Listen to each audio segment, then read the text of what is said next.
this is not the easiest place to start a band. Now, that's not to say that the Yeah. government doesn't give you at a certain level some assistance, which other countries do not afford the residents. So in the U.S., they don't have any sort of musical grant program that I'm aware of.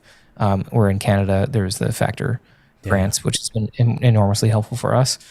Um, but just regionally and like geographically, it's very tough in Vancouver to be a starting death metal band. So you have a band that is already at a disadvantage for listenership, for audience size, and the only option that you really have without forking over a ton of money is to tour Canada. And we're not really in the biggest population center here.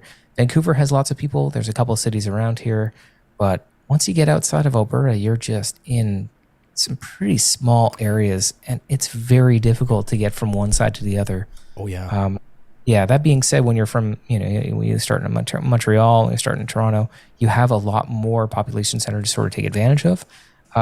Because the alternative here is in Vancouver, because we're so close to the border, you would think, oh, let's go to the States. We'll go tour America. There's tons of people there, 10 times the population. Um, but the barrier to entry there is at least a few $1,000s and a ton of paperwork to have work visas set up, and it's just not something that's very easily done by most bands, and it's a very daunting kind of task. So, so it is important. I think it's very awesome to recognize, like, as a Canadian band, it is kind of tough to kind of get going. And so I think sticking with each other and making sure that other Canadian bands sort of recognize is really important. Yeah, yeah.